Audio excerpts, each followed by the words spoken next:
So, welcome everybody. Parallel to my recent research and preparation for my business administration project, which revolved around Bitcoin, and studying about financial institutions in this semester's macroeconomics course, I could not help but to imagine the dynamics in which these two concepts would converge. Thus, in this brief presentation, I aim to illustrate the validity of Bitcoin in our modern times, in economic terms, and how Bitcoin and cryptocurrencies have the potential to swiftly change the dynamics and mechanisms of macroeconomics through diving into the topic of decentralized finance.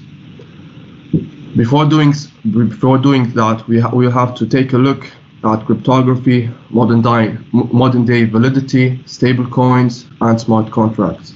So first things first, let's take a brief introduction about cryptography.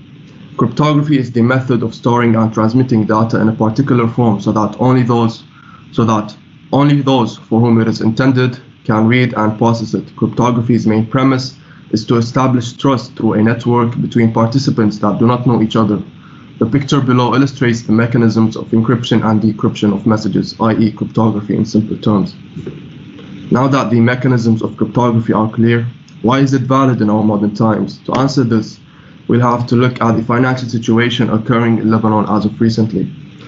So following governmental and central banks' confiscation of population's capital, hyperinflation and the unexpected capital controls which affected both domestic and foreign currencies, mainly USD holders, and parallel to the tragedy of Beirut port explosion, Lebanese entrepreneur and TEDx speaker Taylor Jula, whom I have interviewed in preparation for my project, founded Flus.me, a startup through which many troubles caused by the terrible economic situation happening in Lebanon have been alleviated. Mr. Tay's startup, functioning as an alternative exchange, broke the barriers and the capital controls set by the Lebanese banks and governments, all possible, of course, through cryptocurrencies. Exchanging through blockchain, Lebanese residents and foreigners are able to send and receive fiat currencies with no change or alteration in value.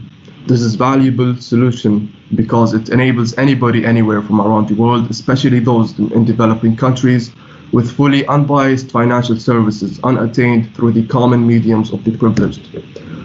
The below picture depicts the immense volume of capital exchanged through the top cryptocurrency exchanges. More than $70 million exchanged daily. Now that's all clear. What about the future? The immense value of the technology and its potential can be seen and is evident in the concept of decentralized finance. Decentralized finance is available or achievable through the newly incepted and developed technology of smart contracts and stablecoins. A smart contract is a piece of computer software that is designed as an automated self-enforcing contract, which means it triggers certain action after predetermined conditions are met. Smart contracts can be used, for example, as digital agreements that intermediate the exchange of cryptocurrencies between two parties.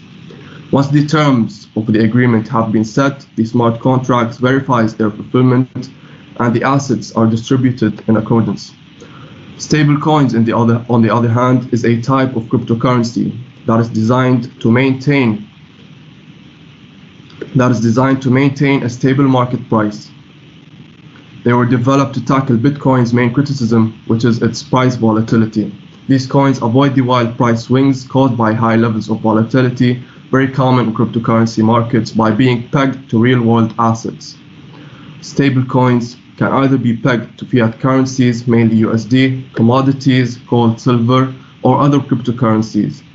All these breakthroughs and technological development are very valuable because they enable the concept of collateralization, and thus enabling a decentralized financial market for loanable funds, which is currently a billion-dollar industry. In the field of crypto-backed lending, collateral is the cryptocurrency asset that the borrower pledges as a guarantee that the loan is going to be repaid. In traditional banking, a common example of collateral is mortgage. The asset, house, apartment that is being financed is usually the collateral that secures the credit.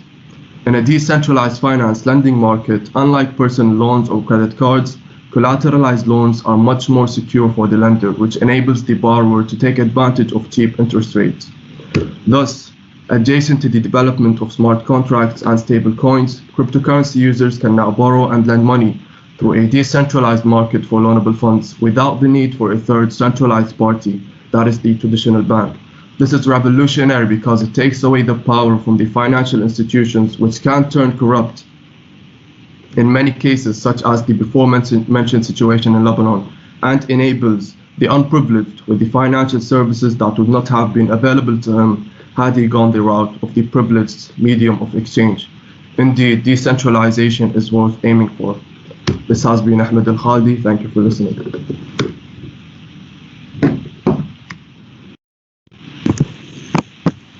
Thank you very much, Ahmed, for your timely presentation. I mean, Yes. it's a hot topic, and especially in the last few days, many people lose a lot of money in the cryptocurrencies.